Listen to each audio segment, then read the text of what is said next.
It will have been 66 years since I was born in this city. I mention that because I've been now a believer for 60 years, and I want to encourage you at your stage that you can make it. At least I want to encourage you that you can make it to 66, because I don't presume upon the grace of God. I cling to it, I plead for it daily. But I do want to bear witness that you can make it by God's grace. He who began a good work in you, if he's begun a good work in you, will complete it to the day of Christ. Now unto him who is able to keep you from falling. It's an awesome statement in Jude 25. Now unto him who is able to keep 18-year-olds for the next 15 years from falling, and to present you without blemish and with great joy before the presence of his glory. Now unto him be glory and majesty, dominion and authority before all time, now and forevermore. That's the kind of exaltation Jude feels when he contemplates, he keeps me. He holds on to me. He didn't let me fall away. Rejoice not over me, O my enemy. When I fall, I will rise. When I sit in darkness, the Lord will be a light for me.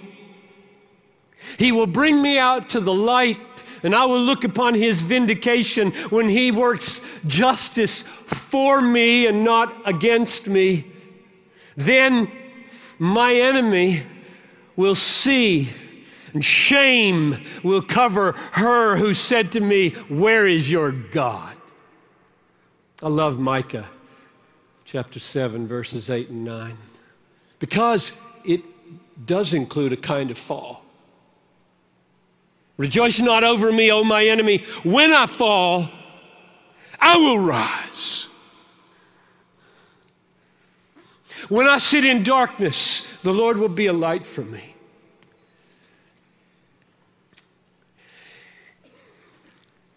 I want to be helpful. I want to be helpful for the next 50 minutes or so to manage the failures of this past year and help you not be destroyed by them, help you not be paralyzed by them.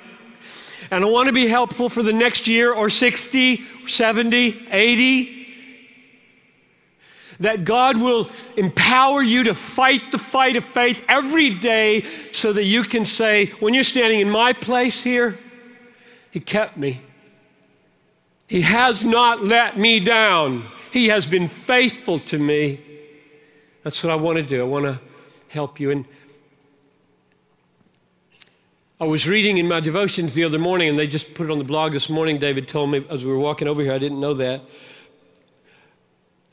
That's a good coincidence, that after the resurrection, Jesus was amazingly eager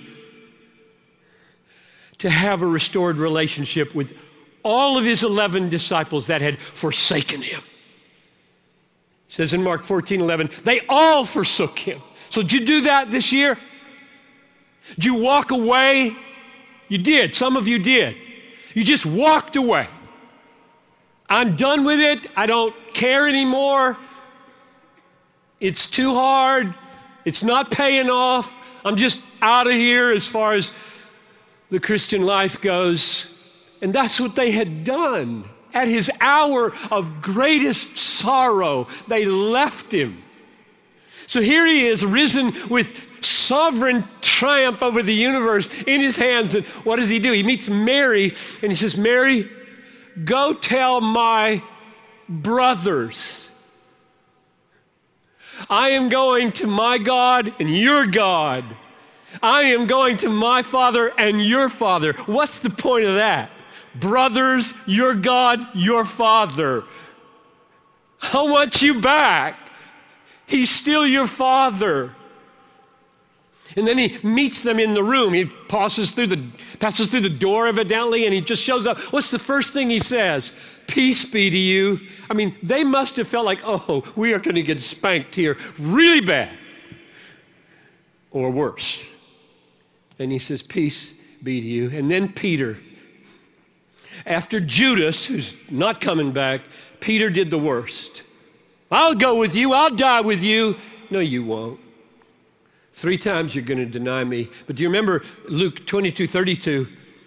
I have prayed for you, Peter. When you turn, strengthen your brothers. Not if you turn. I mean, this is sovereign, pre-crucified Jesus saying to one, you're going to deny me. And when you turn, I've got that sewed up with the Father.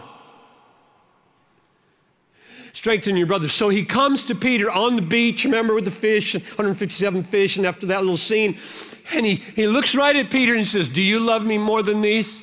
Yes, Lord, I love you. Do you love me more than these? Yes, Lord, you know that I love you. Do you love me, Peter?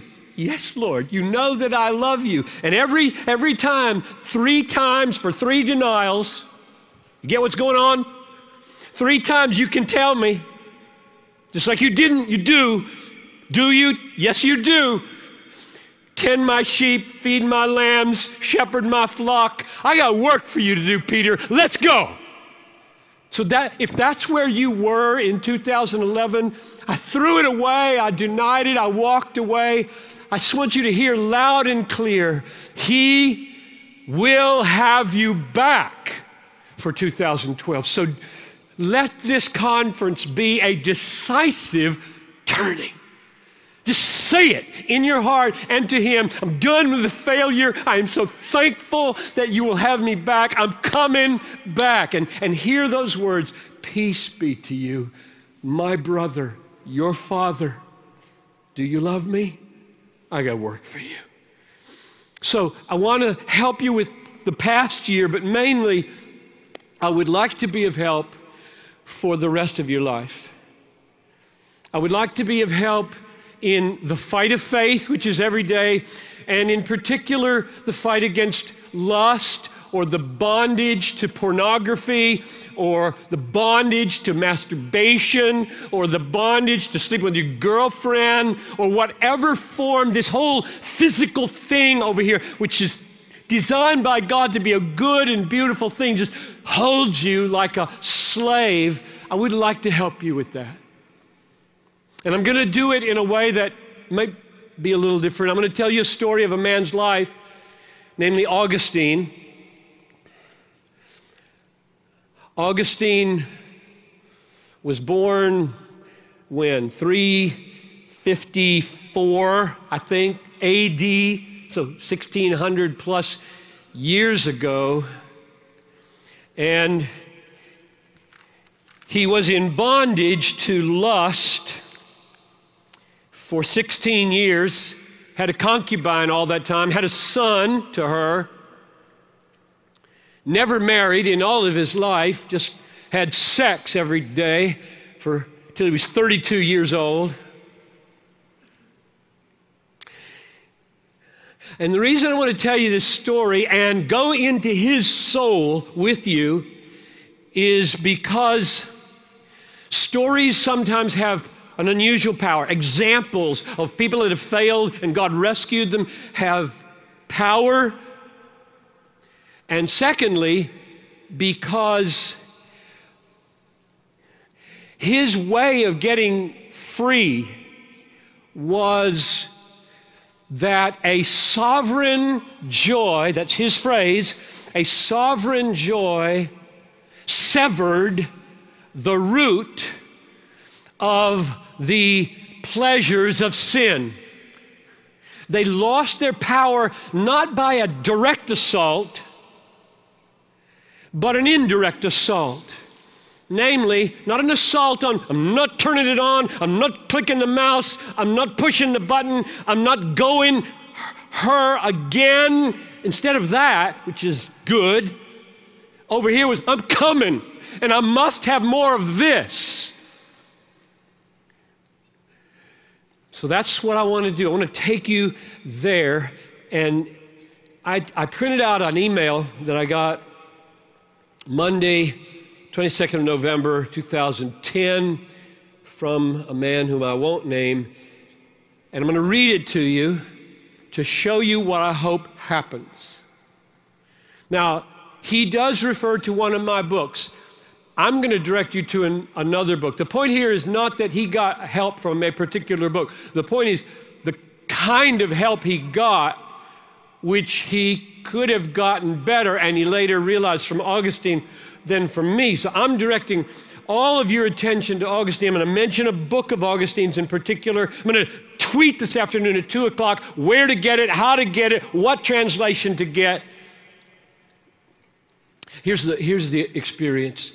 A battle began raging in my heart from the time I was 13 years old, and it continued with shame into my earliest days as at a Baptist seminary. I had given myself to the pursuit of pornography as a teenager, and my pursuit of it continued through Bible college and well into my adult years. I have vivid memories of being sprawled on the floor, face down before God, asking the Almighty to drive the insane pursuit of death from my heart.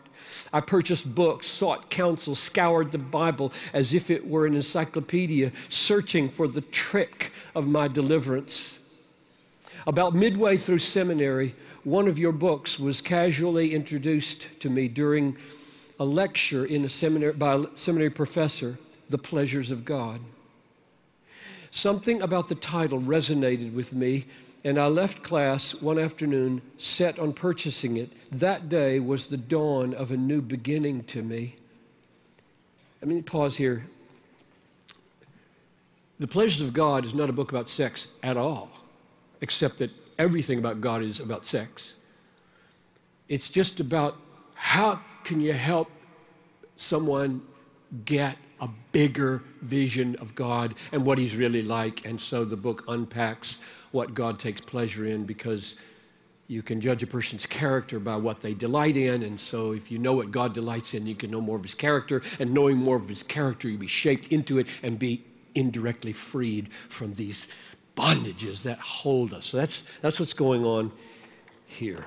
It was different than any other book I had purchased, and I began painstakingly to soak in the truth presented on each page. Your sermon series on Ruth awakened me to a sovereign God who was plotting for my glory. The words of Ruth changed me and began to transform my thinking. Pornography was the fruit of a far more sinister sin. In the months and years that followed, the Lord introduced me to the power of a new delight.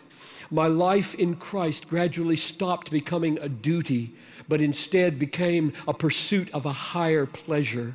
I laughed with giddiness years later as I read the testimony of Augustine. The work of Christ in Augustine's life was eerily reminiscent of my own battles. That's why I'm going to Augustine. I've learned most of what I've learned from Edwards and Augustine and people like that about how to fight the fight of faith, not only against lust, but against every sin. They're all fought the same way, namely by a sovereign joy that masters you and severs the powerful root of the other controlling pleasures. You fight fire with fire, joy with joy, pleasure with pleasure, beauty with beauty. That's the way you do it.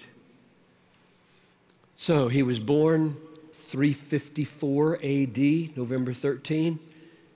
After 3 decades of bondage to sexual sin, he was converted and became the bishop of Hippo. He was born, by the way, in North Africa. He was an African. And he became the bishop of Hippo, which is in present-day Algeria in Africa. So we're studying the theology and the life of a North African here. Here's what he said, or here's what Adolf Harnack said about his influence. I just want to, not all of you even know who Augustine is probably. I want you to feel how huge he is. You've heard names like Calvin and Luther outside the Bible. Well, Augustine was their teacher. He lived 1,000 years before them, but all of them say he's our teacher. So he is one of the most influential human beings that have ever walked the planet, both in the church and outside the church. Adolf Harnack said, the greatest man the church has possessed between Paul the Apostle and Luther the Reformer was Augustine. He entered the church and the world as a revolutionary force and not merely created an epoch in the history of the church, but determined the course of its history in the West up to the present day. He had a literary talent second to none in the annals of the church. And Warfield said, the whole development of Western life in all its phases was powerfully affected by his teaching.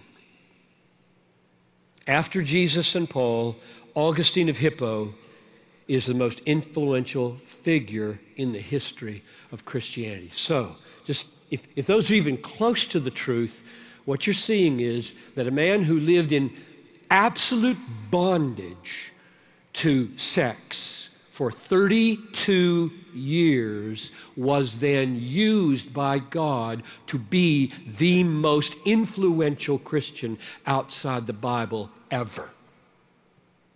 That's amazing. We should be hopeful.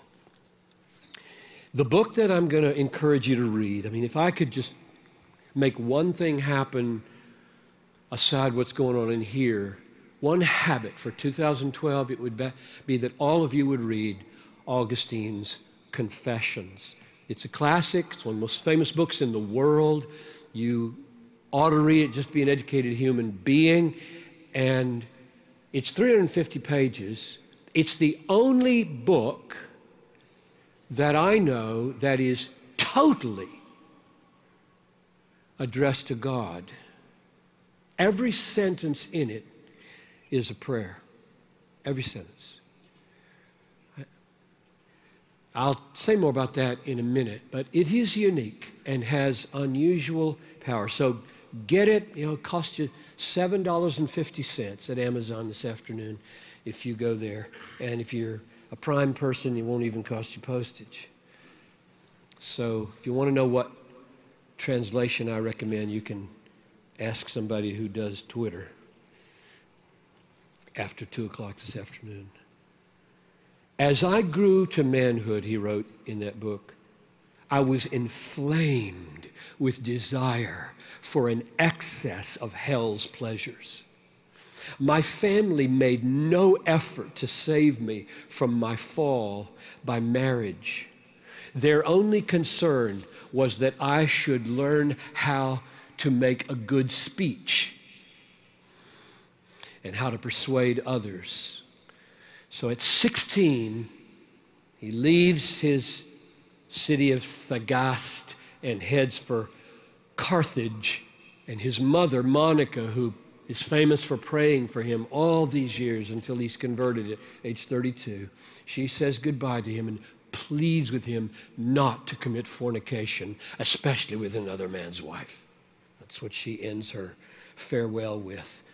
So he says, I went to Carthage, where I found myself in the midst of a hissing cauldron of lust.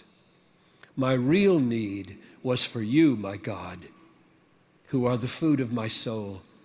I was not aware of this hunger.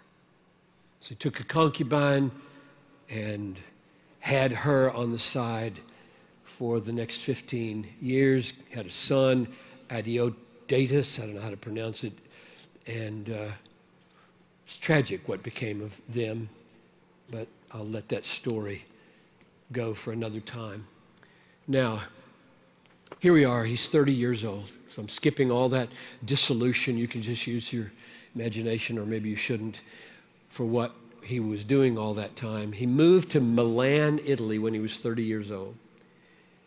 And there he came under the influence of Ambrose, a pastor. And he attended mainly for literary reasons, because Ambrose was just a good speaker.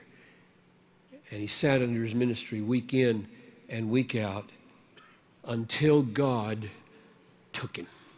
So I'm going to read you the account that he wrote in the Confessions of what I think we could say is one of the most important days in church history.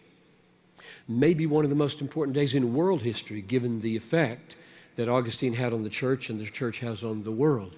So what's happening now and what could happen for you? I'm just thinking of those of you for whom this has not happened or some form of it, that as I read this, it's about a page and a half long, as I read this account of his conversion and how God did it, you might feel the Holy Spirit moving in your heart, mind, and body, beckoning you out of the bondages in which you live in a similar way. So listen prayerfully. Ask God to use it that way. So the day comes, and he is with his friend Alypius in a garden, and they're talking about the impossibility of purity, sexual purity in particular. There was a small garden attached to the house where we lodged. I now found myself driven by the tumult in my breast to take refuge in this garden where no one could interrupt that fierce struggle in which I was my own contestant. I was beside myself with madness that would bring me sanity. I was dying a death that would bring me life. I was frantic, overcome by violent anger with myself for not accepting your will and entering into your covenant. I tore my hair. I hammered my forehead with my fists. I locked my fingers and hugged my knees. Just picture him on the ground, agonizing over whether he can let a lifetime of sin go.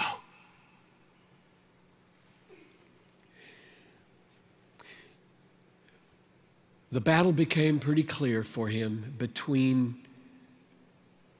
the beauty and pleasure of sexual lust versus chastity or continence with Christ. I was held back by mere trifles. They plucked at my garment of flesh and whispered, "Are you going to dismiss us? From this moment, we shall never be with you again, forever and ever." And while I stood trembling at the barrier on the other side, I could see chaste beauty, the beauty of continence in all her serene, unsullied joy as she modestly beckoned me to cross over and to hesitate no more. She stretched out loving hands to welcome and embrace me. So now the battle has come down to these trifling clutches. You will never have us again. So pornography, for example. I mean, I'm sure it has said that to you. You're going to make a decision never to see me again. Really? Oh, really? Brothers, that is possible. I bear witness. That is possible. Feels impossible. It is not. So they're clutching at him. These trifles, as he called these fangs in the garment of his flesh. And over a river is this beautiful woman called chastity or continence. Who will win? It's beauty against beauty. It's joy versus joy. There's no victory here about, no. That's not victory. crossing that river into the arms of godliness and Christ, that's victory. Having a new sunshine over there, a new kind of tree, a new and high and sovereign pleasure, that's victory and freedom and hope and joy and salvation. I flung myself down beneath a fig tree and gave way to the tears which now streamed from my eyes. In my misery, I kept crying, how long will I go on saying, tomorrow, tomorrow? Why not now? Why not make an end of my ugly sins at this moment? All at once, I heard the sing-song voice of a child in a nearby house. Whether it was the voice of a boy or a girl, I cannot say. But again and again it repeated the refrain. Take it and read. Take it and read. At this, I looked up, thinking hard whether there was any kind of game in which the children used to chant words like these, but I could not remember ever hearing them before. I stemmed my flood of tears and stood up, telling myself that this could only be a divine command to open my book of Scripture and read the first passage on which my eyes should fall. So I hurried back to the place where Alypius was sitting, seized the book of Paul's epistles and opened it, and silence. I read the first passage on which my eyes fell. Not in reveling in drunkenness, not in lust and wantonness, not in quarrels and rivalries. Rather, arm yourselves with the Lord Jesus Christ. Spend no more thought on nature and nature's appetites. I had no wish to read more, no need to do so, for in an instant, as I came to the end of this sentence, it was as though the light of confidence flooded into my heart and all the darkness of doubt was dispelled.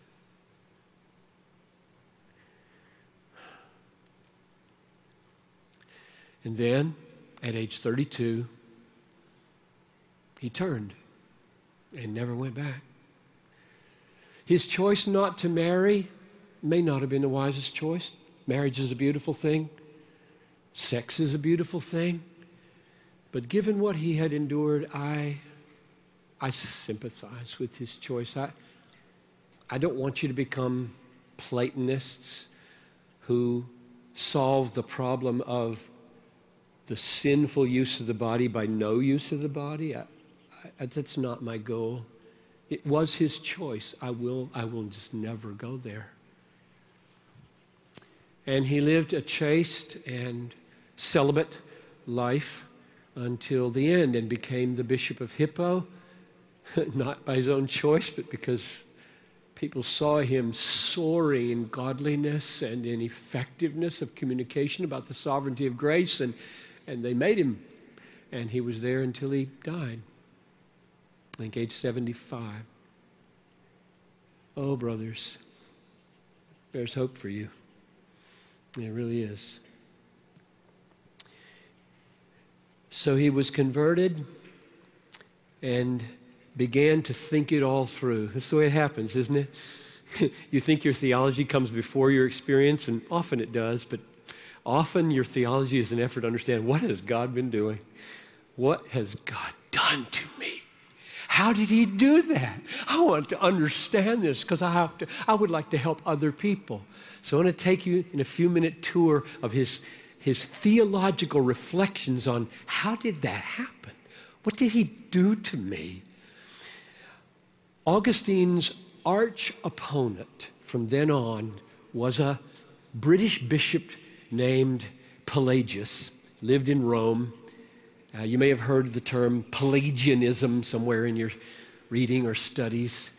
Pelagianism from Pelagius, Augustinianism from Augustine are two radically different views of our nature, who we are since Adam, and how we come into fellowship with God and live successfully there. Two radically different views.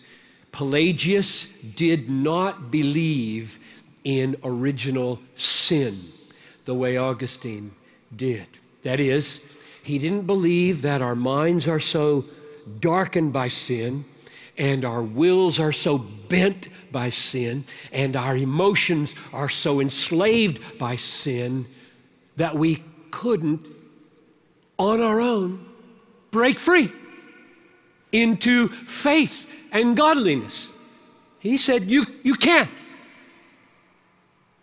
And Augustine said, no way can you break free on your own without a sovereign intervention of God's grace in your life. And his whole life was spent trying to understand, what's that like?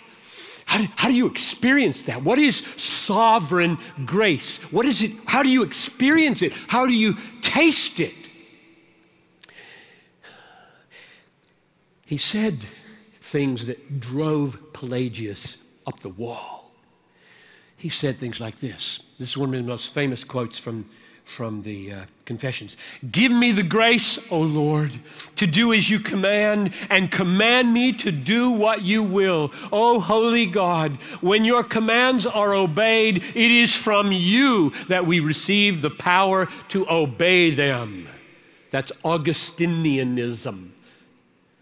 Command what you will, give what you command. That's the essence of what I believe and what campus outreach is built on. It's another word for reformed. I'm a slave. 32 years to prove it for Augustine. Will it take that long for you? I'm a slave to my sin. It may not even be lust for you. It may be the praise of man. Desperately needing approval from girls or men. Enslaved to always be a second-hander, looking for, please like me, please praise me, please accept me, governing all your behavior to avoid anything other than that. That's slavery. So I don't know what your slavery is, except you're male, and I'm assuming you got issues with sex. So we're all slaves. How will we be free? Not Pelagius's way. Let me try to describe freedom, Augustinian and Pelagian.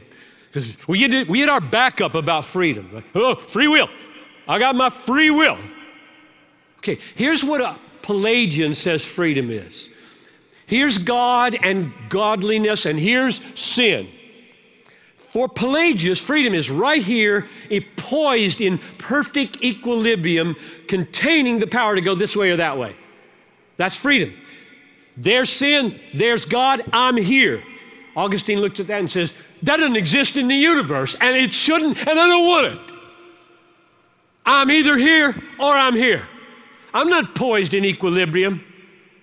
And my goal is not to be there.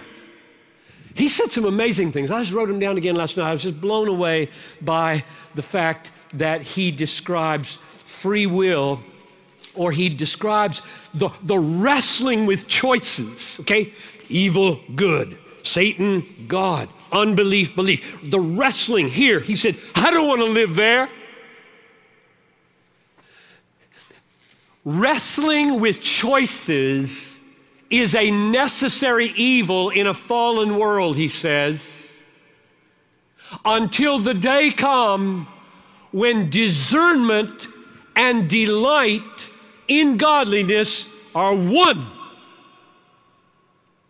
You get that? Right now, I'm so, even as a saved John Piper, I'm so corrupt with remaining corruption that I'm struggling what to do. And Pelagians picture freedom there. You can go this way, you can go this way.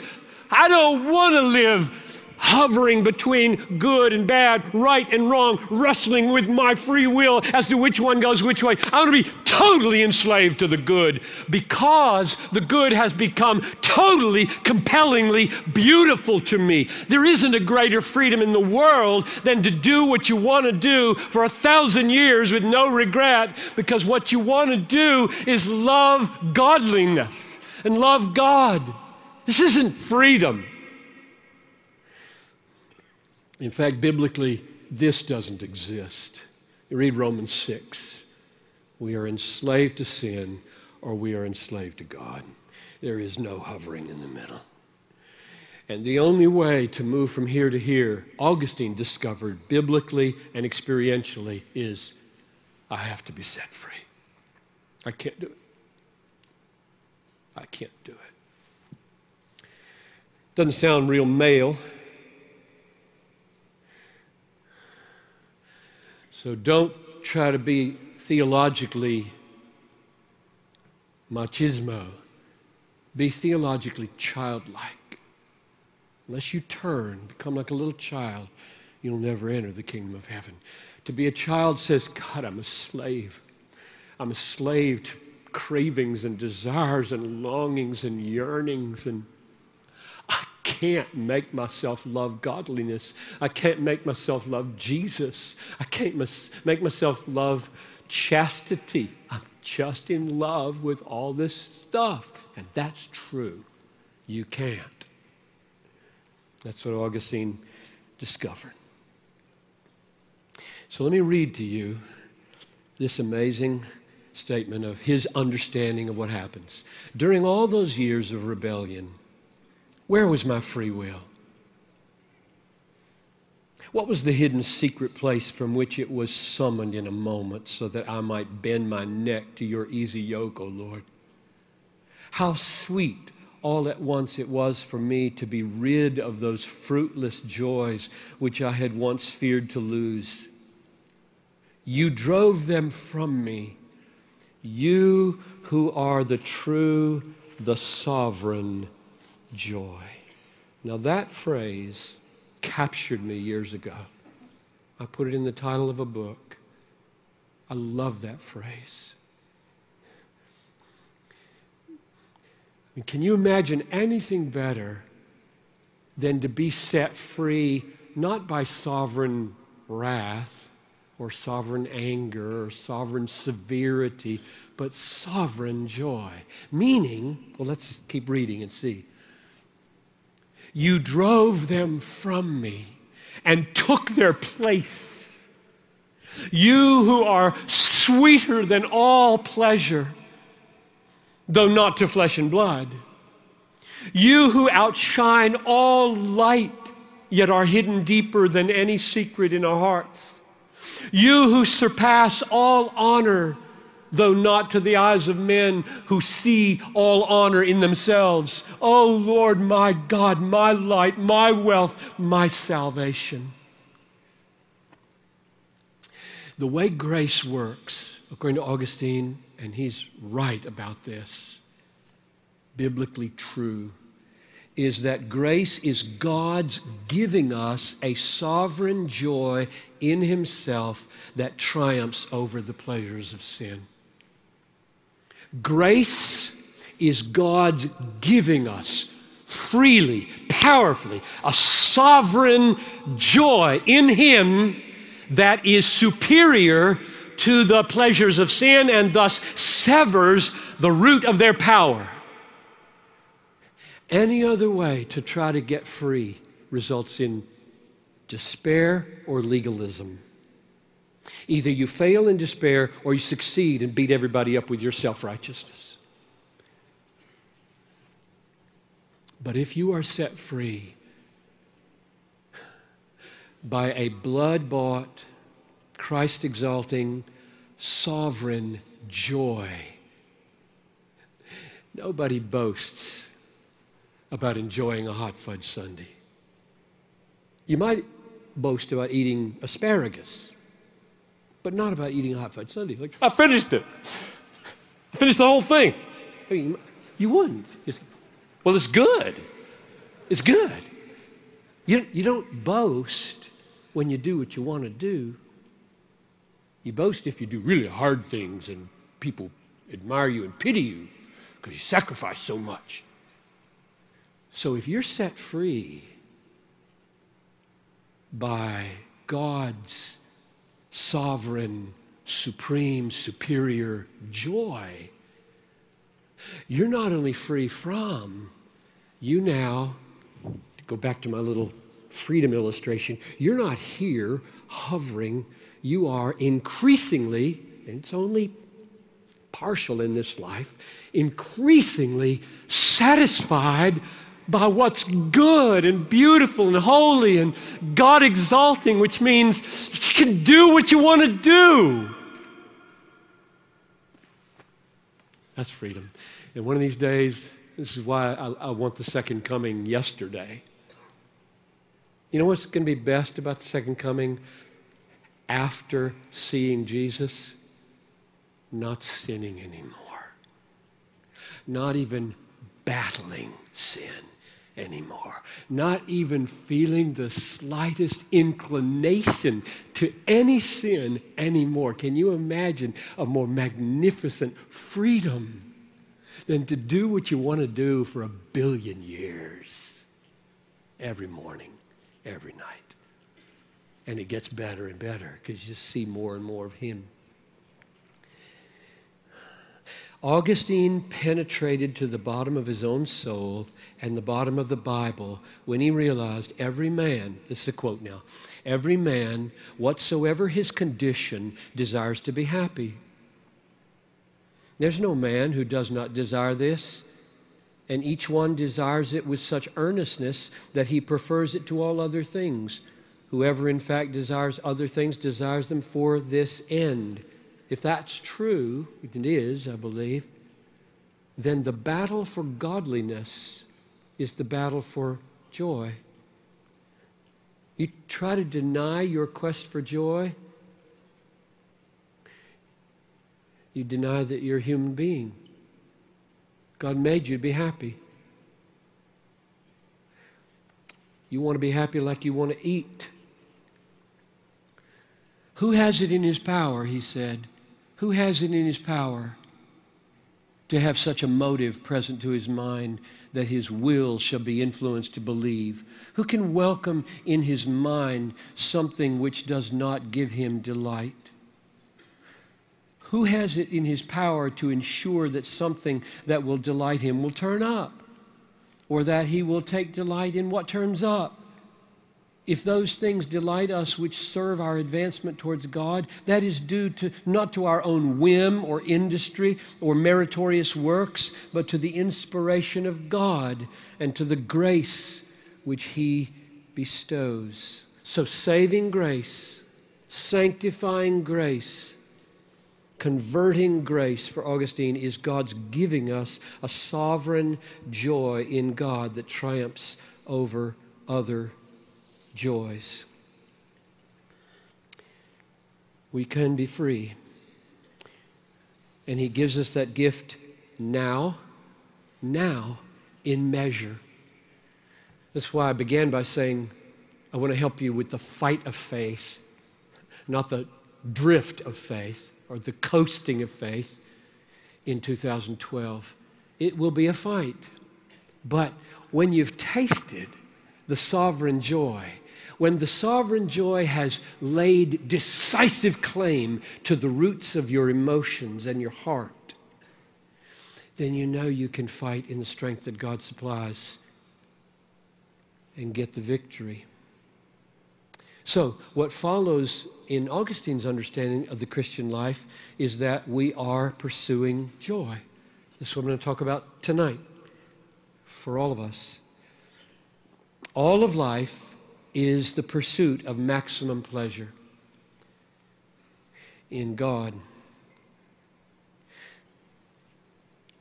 Here he's talking again. The soul of men shall hope under the shadow of thy wings. They shall be made drunk with the fullness of thy house, and the torrents of thy pleasures thou wilt give them to drink. For in thee is the fountain of life. and in thy light we see light. Now, I'll keep reading here, but listen. One of the reasons that this is not landing on some of you with any effect at all, not stirring or moving or quickening or awakening anything, is because your capacities for longing have shriveled up. Matt Chandler was sitting here on his stool yesterday and said some unbelievably wise words about, he said, this is the most entertained generation in the world, history of the world, and you have universal access, it's all on your phone, to all the information in the world, which means you can titillate yourself with anything, anytime you want, and you're all bored, he said. And I was sitting right here and I thought, I bet they don't think they're bored. I bet they think they have instant access to non-boredom right here all the time.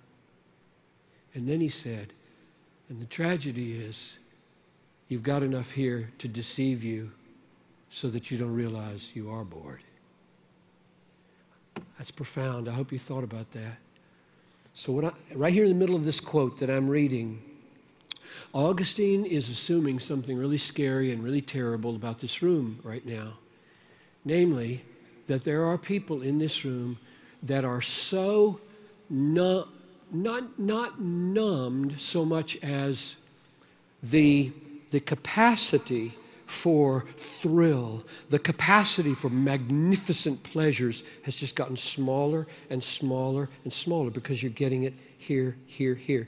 These are really teeny by and large. Teeny pleasures. You get a news thing, that's teeny, and a sex thing, that's teeny. A little YouTube clip that's funny, that's teeny. Just on and on. Entertain each other with texting. And it just shrinks and shrinks and shrinks. And pretty soon, you visit the Grand Canyon, you just text on the side.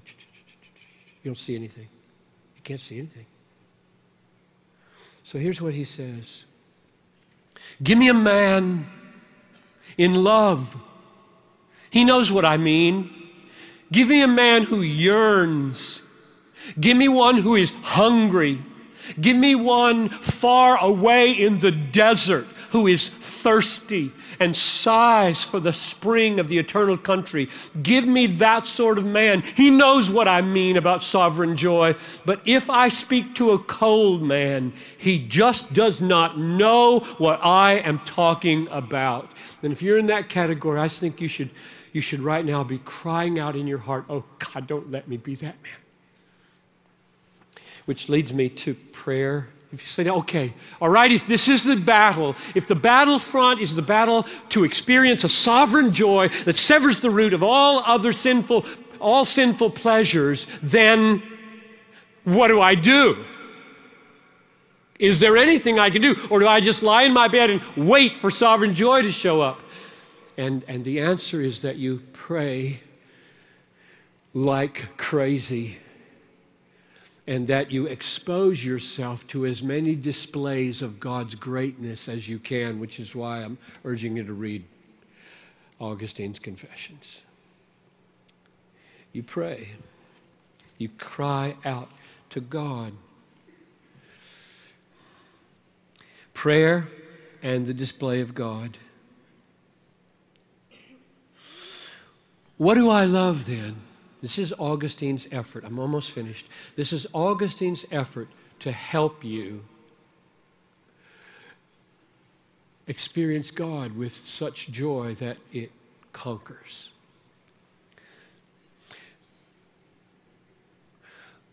What do I love when I love my God? Not the sweet melody of harmony and song, not the fragrance of flowers, perfumes, and spices, not manna or honey, not limbs such as the body delights to embrace. It is not these that I love when I love my God. And yet when I love him, it is true that I love a light of a certain kind, a voice, a perfume, a food, an embrace. But they are the kind that I love in my inner self, when my soul is bathed in light that is not bound by space, when it listens to sound that never dies away, when it breathes a fragrance that is not borne away on the wind, when it tastes food that is never consumed by the eating, when it clings to an embrace from which it is not severed by fulfillment of desire. This is what I love when I love my God. And so he prayed. I think this is why the confessions are 350 pages of prayer. Prayer. Because he knew, if you are sovereign, if you're the only one who can sever the root of these things that hold me in bondage, all I know to do is look to you and cry to you. Look to you and cry to you. You are ever active, yet always at rest. You gather all things to yourself, though you suffer no need. You grieve for wrong, but suffer no pain. You can be angry and yet serene. Your works are varied, but your purpose is one and the same.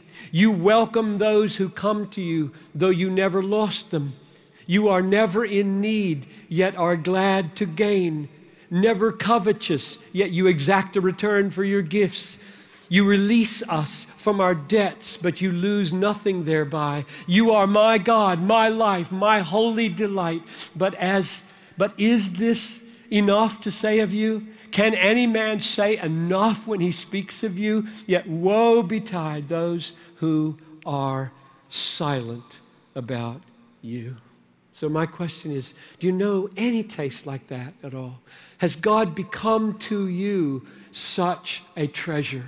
Has Christ crucified, risen, reigning, coming, present, become to you such a pleasure, such a spring, such a light, such a treasure? How sweet, these are his words one last time, how sweet all at once it was for me to be rid of those fruitless joys which I had once feared to lose. You drove them from me. You who are the true, the sovereign joy. You drove them from me and took their place. O Lord my God, my light, my wealth, my salvation. So brothers, this is the battle to be fought indirectly against every bondage in your life. If you have blown it for 18, 20, 25 years, be like Augustine and say, I now renounce these.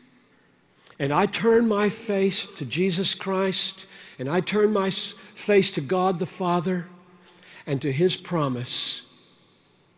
In my presence is fullness of joy. At my right hand are pleasures for evermore. And I receive it, I embrace it as my supreme pleasure.